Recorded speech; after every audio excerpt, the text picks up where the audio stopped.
Title: Beneath the City Lights. Part 1: The Woman in the Shadows.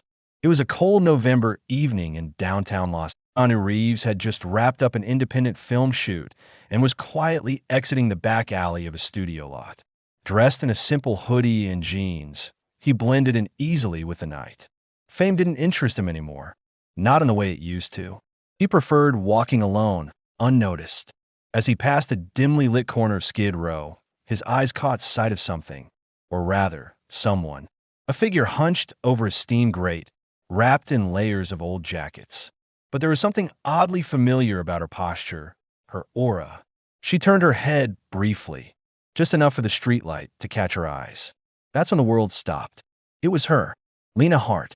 The name echoed in his memory like a song he hadn't heard in decades. She was his first real love, back when they were just two dreamers attending acting classes in Toronto. She was bold, brilliant, and had a wild imagination that pulled Keanu out of his shyness. But one night, 37 years ago, she vanished without a trace. No calls, no goodbyes. And now, here she was, worn, fragile, sitting on the edge of the city she once dreamed of conquering. Part 2: A cup of coffee and 100 questions. Keanu slowly approached, heart pounding. "Lena," he asked softly. The woman blinked, unsure if she was hallucinating. "Keanu," she whispered. Her voice was cracked like dry leaves. He crouched down beside her, his eyes already welling with emotion. "What happened to you?" They spent the next hour at a nearby diner. Lena, hesitant at first, sipped on warm tea as she unraveled her story. After they separated in youth, not by choice, but by circumstance, she was pulled into an abusive relationship, then a spiral of bad luck. She had worked as a teacher, then lost her job, her health, and eventually her home. No one had recognized her. No one cared. Until tonight. Part 3: Shelter, Silence, and Sunrise. Keanu didn't ask for permission. He gave her a place to stay, a private guest house behind his home. He called doctors, therapists, and old friends who remembered her. Lena was overwhelmed. She wasn't used to kindness anymore. The world had been cruel for too long. But Keanu didn't see pity. He saw a survivor. They spent quiet mornings walking his garden. Sometimes they sat in silence. Other times they laughed about silly things from the 80s. It wasn't romantic, not yet, but something beautiful was growing between them again. Part 4: Her first performance in 30 years. Months passed, and to get Lena a private audition for a local theater. She was nervous, but when she stepped onto the empty stage, her voice came alive like fire. The casting director cried. She got the lead. The comeback of Lena Hart was quiet, but powerful. People didn't know her name. Yet, but they knew her story. A washed-out soul brought back to life, not by fame or money, but by love and remembrance. Part 5: The interview that broke the internet. A year later, Keanu and Lena sat side by side in a rare joint interview. When asked, "Why did you help her?" he simply replied, "Because she helped me become who I am today." The world forgot her, but I never did. The video went viral within hours. Not because of the drama, but because of the raw humanity. No scandal, no gossip, just two people, weathered by time, finding their way back to each other. Beneath the City Lights. Part 2: A room with quiet walls. Keanu stood by the guest house window that night, unable to sleep. Lena was inside, finally showered and fed, asleep in a warm bed for the first time in years. He had offered her the privacy she hadn't known for decades, but his mind raced with questions.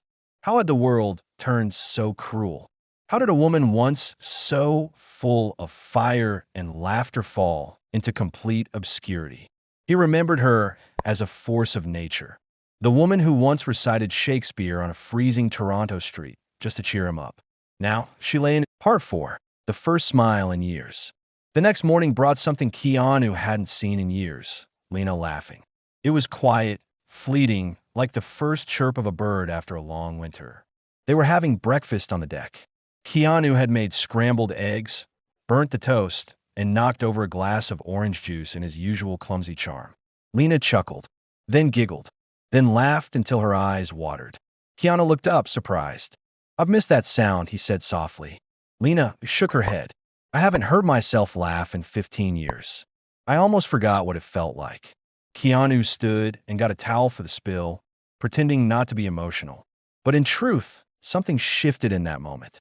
Her soul, buried deep beneath the weight of trauma and time, was beginning to thaw.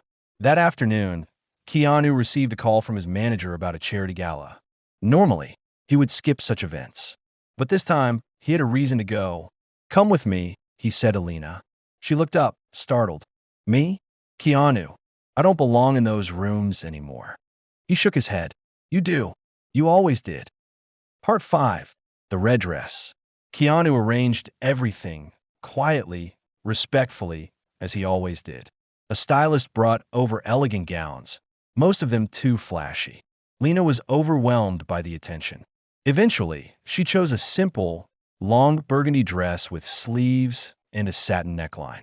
When she stepped out of the room wearing it, Keanu stood stunned. "You look like someone they write poems about," he whispered. The gala was held at the Beverly Hills Hotel. Cameras flashed, celebrities smiled, but all Keanu saw was Lena, standing next to him, head high, with the dignity of a woman reborn. He didn't introduce her as an old flame. He simply said, "This is Lena. She's a brilliant actress. You'll be hearing about her soon." Lena didn't speak much that night, but her presence was magnetic. People noticed. Journalists whispered. One snapped a photo of her and Keanu under the chandelier. The image would later go viral, titled, "Who is the Mysterious Woman with Keanu Reeves?" But for Lena, that night wasn't about publicity. It was about reclaiming a piece of herself she thought was lost forever. Part 6. Old Wounds. The media speculation began the next morning. Blogs speculated she was a new girlfriend. Some praised her grace. Others, crueler voices, dug into her past. Old arrest records for trespassing while homeless, health reports, even blurry photos of her sleeping on sidewalks circulated online. Lena broke down in the kitchen. "I knew it was a mistake," she whispered. "People like me don't belong in your world, Keanu." But Keanu sat beside her and took her hand. "No, people like you belong in this world more than any of them. You survived hell. They couldn't last an hour on the streets." She looked up, tears flowing. "I'm tired of hiding," she said. "Then don't," he replied. "Let them talk. You'll keep living." Part 7. A Role Reborn. A few days later, Keanu got a call from his friend, indie director Clara Evans. She was casting for a low-budget drama about a woman's fall and redemption. Keanu sent Lena's old monologue tape. Clara watched it in silence and called back within the hour. "Who is this woman?" she asked. "She's the best actress I've ever known," Keanu said without hesitation. Lena auditioned privately in Clara's home studio. Her hands trembled. But the moment she began her lines, something incredible happened. The room fell silent. Her voice, her expressions, her presence. It was undeniable. When she finished, Clara had tears in her eyes. "You got the part," she said. Part 8. Roll camera, roll courage. The indie drama Ashes of Willow began shooting in a converted warehouse on the east side of LA. Lena arrived before dawn, clutching a dog-eared script and a thermos Keanu had filled with peppermint tea. The crew, mostly 20-somethings who had grown up watching The Matrix, stole glances at her, whispering about the mysterious woman from the gala. Director Clara Evans conducted blocking and lighting with the ruthless grace of a ballet choreographer. When Lena stepped on her first mark, the chalk X in a pool of dusty sunlight, time dilated. She felt the gritty concrete under bare feet, heard the hum of the generator, smelled sawdust and burnt coffee. Then action echoed. Lena exhaled a lifetime of silence and delivered a monologue about a mother searching for her son in the ruins of a wildfire. Her voice cracked like redwood bark, raw and fragrant. The boom operator wiped a tear. "In Video Village," Clara mouthed. "That's it." Keanu watched off monitor, hands steepled, disbelief turning into pride. After the cut, a hush settled, a collective realization that they had just witnessed resurrection on celluloid. Lena trembled as applause erupted. For the first time in decades, She wasn't invisible. She was incandescent. Part 9. A Flash of Thunder. 2 weeks in, an electrical short popped a studio breaker mid-take, plunging the set into darkness accompanied by the sharp tang of ozone. The sudden blackout triggered something dormant inside Lena. Memories of a night long ago. Police sirens shattered glass. Her ex-partner's silhouette flooded in, tightening her chest. She stumbled, breathing fast, eyes dilating. Keanu reached her first. He didn't speak. He simply guided her offstage, counted breaths with her, and anchored her shaking hands between his own. In a quiet corridor, Lena confessed she'd never confronted the PTSD head-on. Keanu called the on-set medic, but he also did something deeper. He shared his own scars, grief for lost loved ones, the weight of public scrutiny. Pain is an echo, he said, but we decide what it reverberates into. The bond between them solidified, not as savior and saved, but as wounded equals pulling each other toward the light. Lights came back on an hour later. Lena finished the scene in a single take. The crew erupted again, but this time Lena stood taller. She had stared into a storm and stayed standing. Part 10. A Ghost in the Tabloids. Success breeds attention, good and bad. A clickbait outlet unearthed Lena's past mugshot from a trespassing citation. Worse, they located Charles Chuck Monroe, the ex-boyfriend who had systematically erased her career. In a venomous podcast interview, he painted Lena as unstable, claiming he had rescued her from dangerous street life. The story trended overnight. Keanu's publicist advised silence. Attorneys suggested a defamation suit. Lena chose confrontation. She sat for an exclusive with journalist Imara Velasquez, known for dismantling predators. Cameras rolled as Lena recounted years of coercion, stolen paychecks, threats, psychological warfare. She produced journals, hospital reports, witness statements that had never seen daylight. Keanu sat beside her, a silent pillar. The episode, titled Erasing Lena Hart, racked up 10 million views in a day, turning public outrage toward Monroe. Sponsors severed ties with him. Social media lit up with #BelieveLena. But the victory was spiritual. Lena reclaimed her narrative, on record forever. Part 11. Courtroom Smoke and Mirrors. Monroe retaliated by filing a frivolous lawsuit alleging defamation and emotional distress. The hearing lasted 3 brutal days in a downtown courthouse. Paparazzi swarmed marble steps. Fans held justice for Lena signs. On the stand, Monroe's lies crumbled under cross-examination. Lena, coached by a trauma-informed advocate, delivered calm testimony. Keanu, subpoenaed as a character witness, described discovering her on Skid Row and watching her reclaim her craft. His quiet sincerity dismantled opposing counsel's insinuations of a publicity stunt. The judge dismissed Monroe's suit with prejudice and granted Lena a permanent restraining order. Outside, flashbulbs popped, but Lena ignored.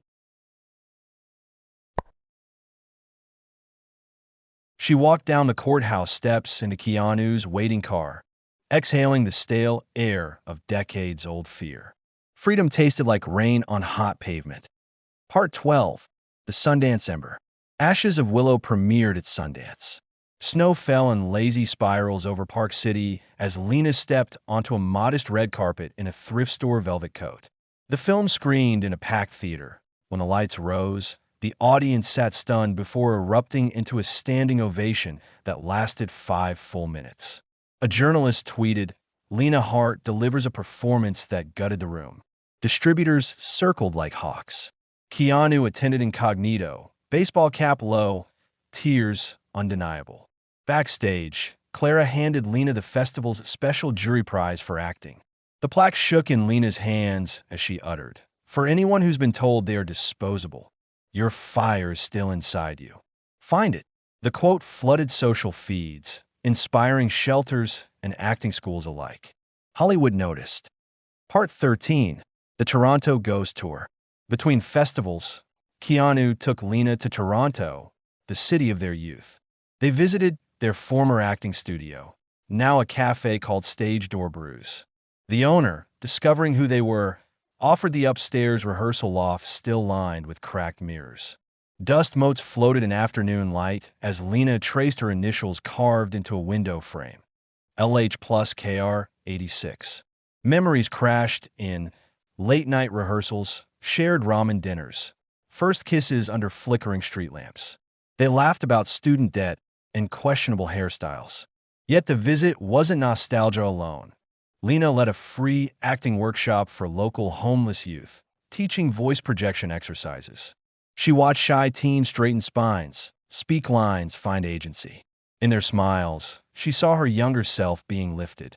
That night, Keanu and Lena sat on a rooftop overlooking the CN Tower, sharing silence that spoke of roads lost and refound.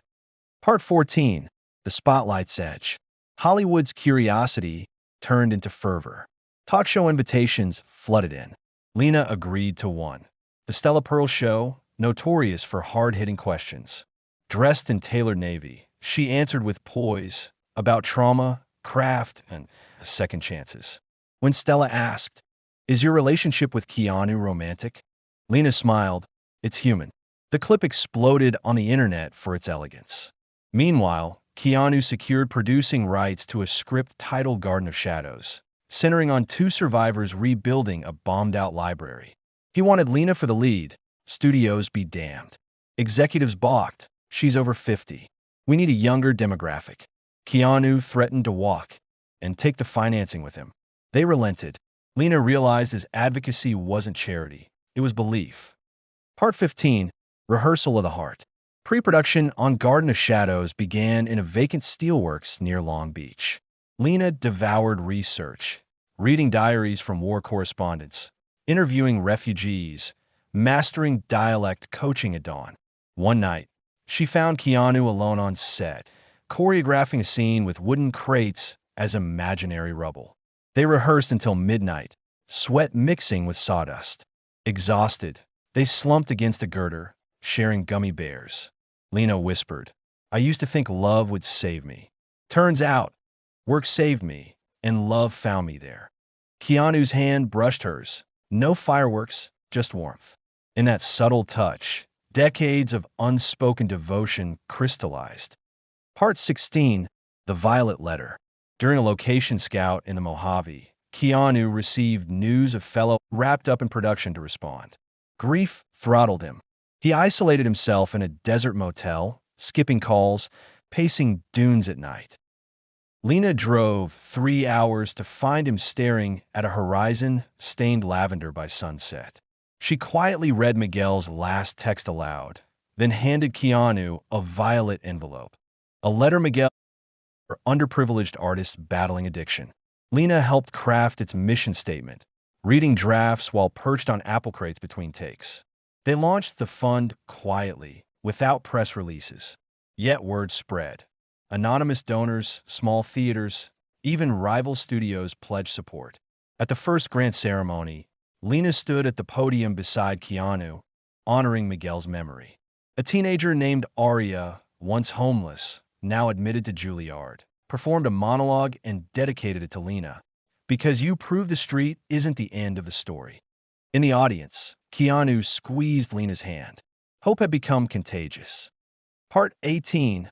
Corporate Tempests. During principal photography's final month, studio executives demanded changes. Cut the 15-minute silent sequence of Lena sorting bomb-scorched books. Insert a romantic subplot with a younger male star.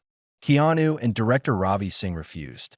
Lena, drawing on hard-won courage, addressed the board herself. She explained how silence in film can echo trauma more loudly than dialogue. Her calm mastery stunned the suits. They begrudgingly backed down, but retaliated by slashing marketing budgets. Keanu mortgaged property to cover the gap. Crew members deferred salaries. The set became a family fighting a common enemy: mediocrity. Part 19. The Storm Before Premiere. In post-production, a ransomware attack corrupted 2 weeks of color grading data. Insurance tangled in red tape, deadlines loomed. Keanu slept on an editing bay couch, manually resyncing footage. Lena brought coffee, sang 80s ballads off-key to keep morale high. Exhaustion bred hallucinated dialogue, but laughter persisted. After 14 straight nights, the team restored the drive. When the final render exported, Keanu hit play. Lena's silent library sequence unfolded. Amber dust, floating ash, a tear tracing her cheek. The room of technicians applauded. They had captured something timeless. Part 20, Venice Rising. Garden of Shadows premiered at the Venice Film Festival. Gondolas drifted under during credits. An 8-minute ovation thundered.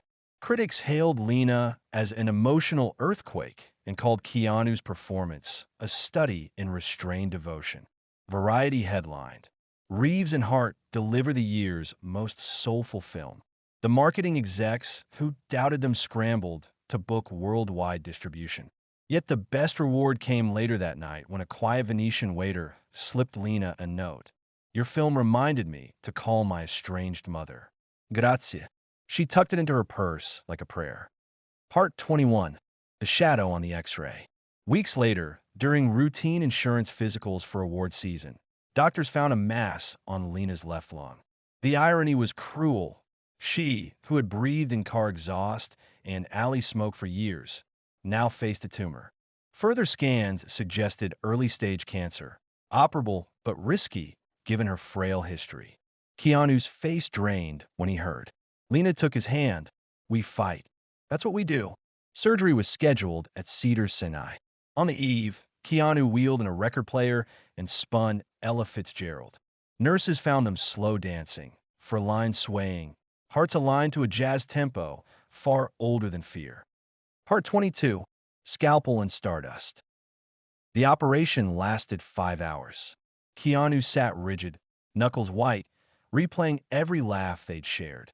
When the surgeon finally emerged, mask down, eyes soft, he uttered, "We got it all." Relief collapsed Keanu into a chair. Recovery was slow, breathing exercises, whispered jokes, midnight gelatin cups. Fans worldwide trended hashtag #BreatheLena, sending letters that wallpapered her room. One note read, "Your second act is saving mine." Lena taped it above the window where the dawn crept in like promise. Part 23. Script of Two Voices. During convalescence, Lena could not speak more than a sentence without coughing. Keanu proposed they write a screenplay together. Something quiet, set in a hospital garden, about two strangers sharing notes through origami birds. They drafted in silence, scribbling, exchanging pages, editing each other's souls. The story, Whisper Orchard, became a mirror of their journey. Fragile hope growing in unlikely soil. By the time Lena could walk a corridor without oxygen, the script was finished. Producer emails clamored. They sold it to an art house company on the condition that they maintain creative control. Part 24. Silver Screens and Saboteurs. Awards buzz peaked. Lena secured SAG, Golden Globe, and BAFTA nominations. Monroe, seething in oblivion, tried once more to poison the well, selling fabricated diaries to a gossip site alleging Lena and Keanu orchestrated homelessness for publicity. The claims were laughable, yet harmful. Lena's legal team pounced, obtaining injunctions. The site issued an apology. Public sympathy surged further. Monroe vanished from headlines, a footnote swallowed by the very void he'd hurled at Lena years before. Part 25. The Golden Night. At the Oscars, Garden of Shadows earned 8 nominations. The Dolby Theater glimmered with diamond flashes and yarns of anxiety. When the envelope for Best Actress opened, presenter Viola Davis smiled wide. And the Oscar goes to Lena Hart. Time froze. Keanu squeezed her shoulders as she trembled to her feet. On stage, statue in hand, Lena gazed at the balcony's darkness, imagining the silhouettes of every forgotten soul. "This golden figure is not my resurrection," she began, voice steady. "It is a reminder that no life is beyond rewriting. If you're out there tonight, cold, unseen, know that your story is unfinished. Keep writing." The hall thundered. Cameras captured Keanu, wiping a tear only half hidden behind hair. Part 26. Homecoming. Oscar and Carry On. Lena returned to Skid Row with Keanu at dawn, accompanied by outreach volunteers. They distributed care packages, thermals, first aid, prepaid phones. Some residents recognized her. Others just appreciated hot coffee. At the corner where he had first found her, Lena planted a metal library box stocked with battered classics. Hamlet, Beloved, The Alchemist.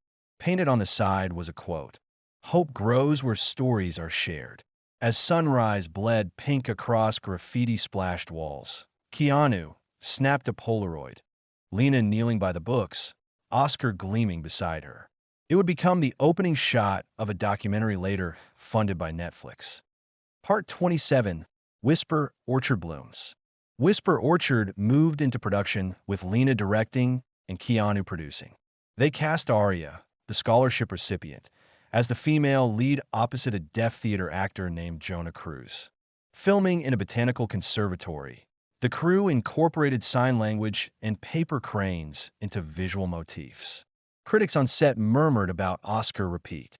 Yet for Lena, the triumph was behind the monitor, watching new artists shape tenderness out of vulnerability. Each night's wrap ended with the gift of one origami bird to a crew member who'd gone above and beyond. By final slate, the conservatory's ceiling glimmered with hundreds of folded wings. Part 28, Cracks of Ordinary Life. While editing Whisper Orchard, Keanu and Lena finally faced a question they had postponed under the guise of busyness. What are we? One evening over ramen, nostalgia and broth, they spoke plain words. Lena confessed fear of tethering him to her mortality. Keanu confessed fear of losing her by not tethering. They laughed and cried, recognizing how trauma makes people hedge hopes. In the end, they chose simplicity, partnership without labels, love defined daily by presence. As Keanu washed dishes, Lena slipped her Oscar onto the counter, placed a smooth river stone beside it, and wrote in Sharpie, "We build monuments from ordinary things." Part 29, The Final Echo of Hate. On Whisper Orchard's premiere, Eve, Monroe, now destitute, attempted to infiltrate the red carpet barricade with a toy pistol, screaming that Lena had stolen his future. Security subdued him. The gun was plastic, yet the intent lethal. Press seized the spectacle, but Lena refused victimhood. She delivered a statement, "Hurt people hurt, and healing people heal." She asked prosecutors to recommend psychiatric treatment over prison. Keanu watched her, awestruck by compassion powerful enough to spare the man who tried to annihilate her soul. The public dubbed it the Mercy Moment, using it to raise funds for mental health outreach. Part 30, Beneath the City Lights. On a balmy June evening, Keanu and Lena hosted the inaugural Phoenix Grant Gala under strings of Edison bulbs in Griffith Park. Award recipients, dancers, poets, painters, performed on a stone stage while the LA skyline flickered beyond. When the final act finished, Keanu led Lena up a small hill. There, overlooking the glittering grid, stood a modest observatory dome newly christened the Hart Reeves Center for Creative Recovery. Inscribed on its bronze door, "No dream is homeless." Lena's breath caught. She turned to Keanu, city lights shimmering in his eyes, and whispered, "Do you ever wonder why the universe brought us back together?" He smiled, soft as twilight. "Not anymore. I'm just grateful it did." They stepped inside, where walls were lined with canvases painted by survivors, and a telescope pointed toward stars unmarred by fame or fear. Beneath the infinite hush of cosmos, they clasped hands.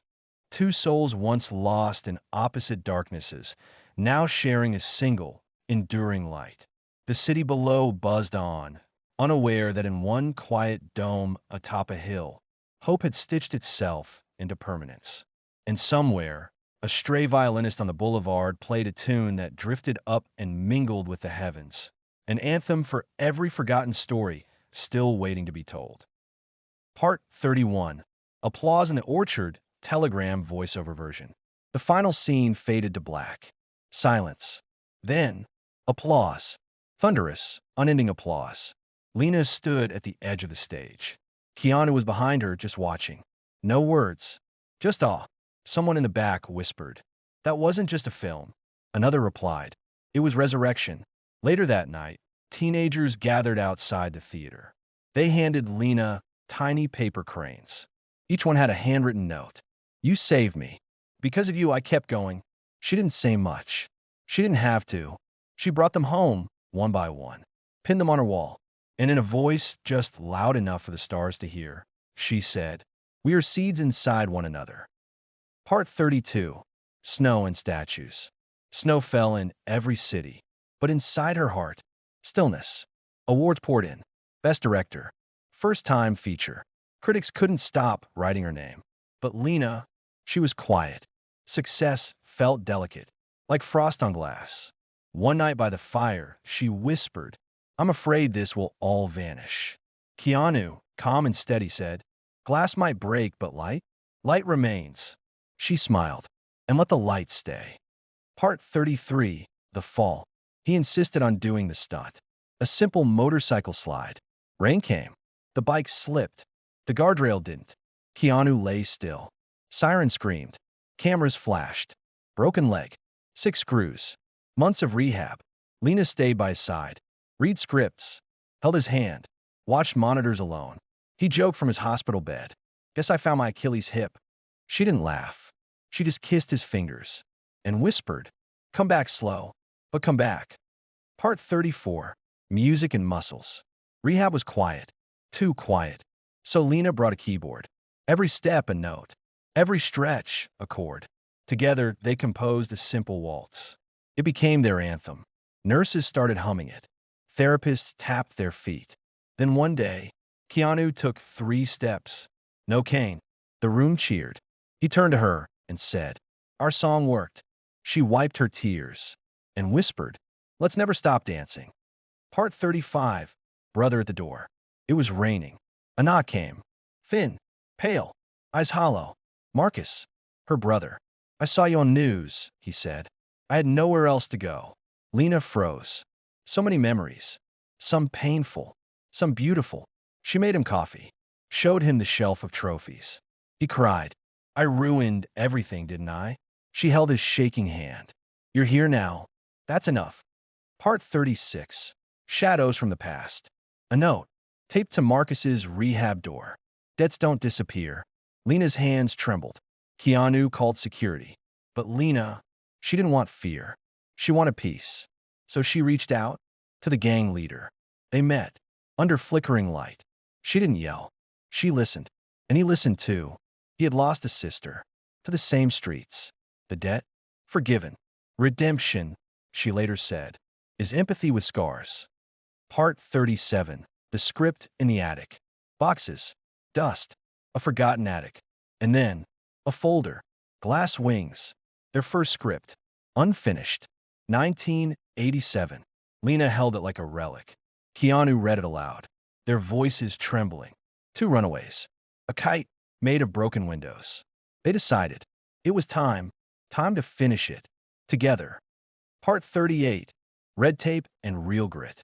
Studios wanted changes. Younger leads. More sex. Less silence. Keanu stood firm. Then we do it ourselves. A small company said yes. Small budget. Huge heart.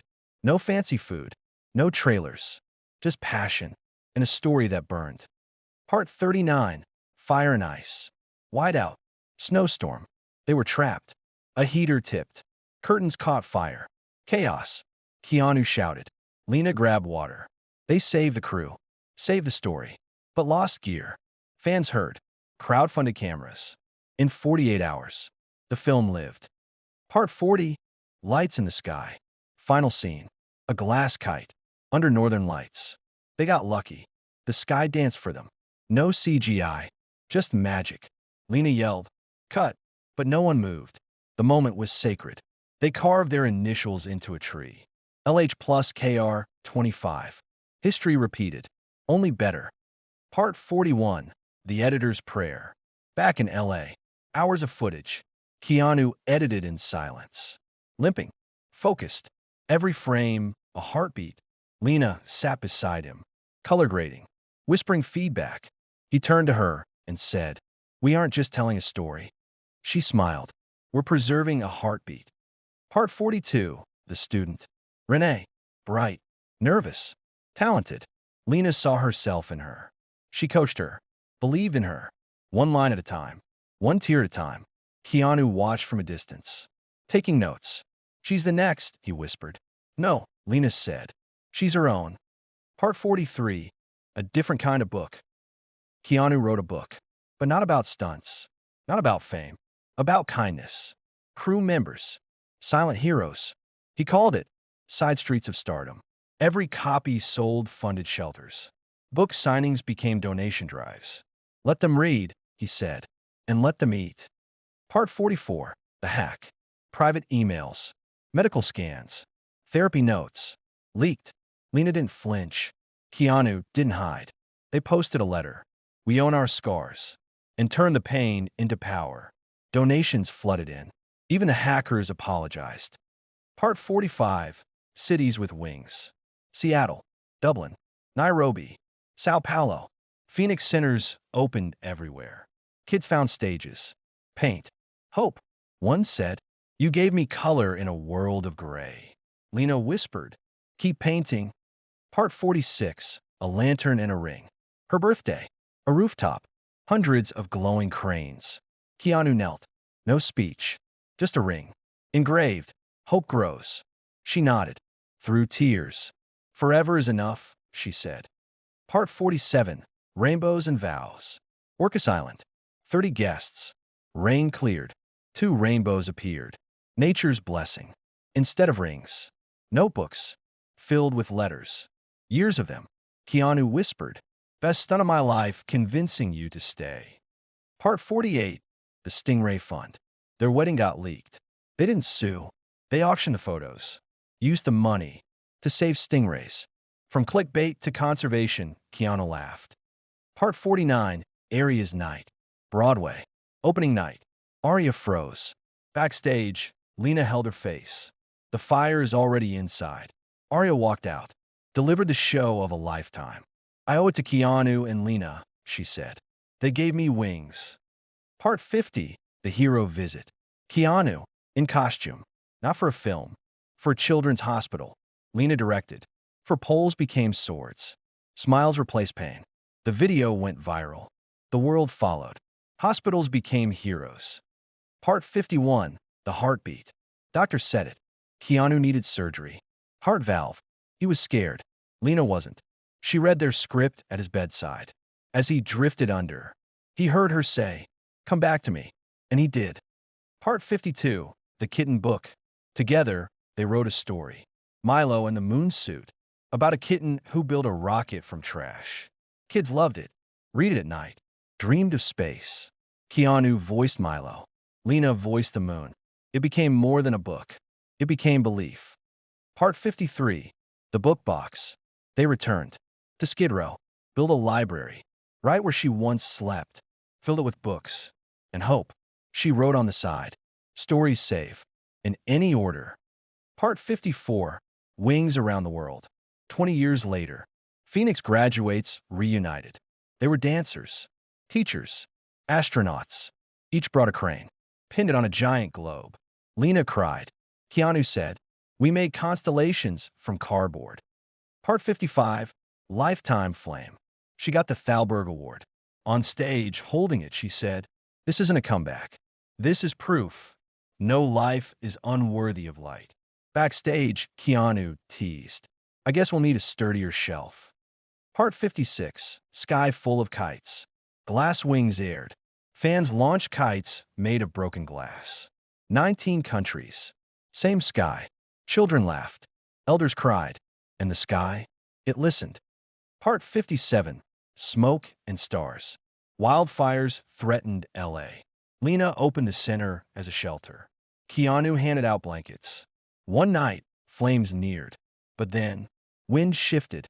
Smoke cleared. And above, stars. They all looked up and breathed together.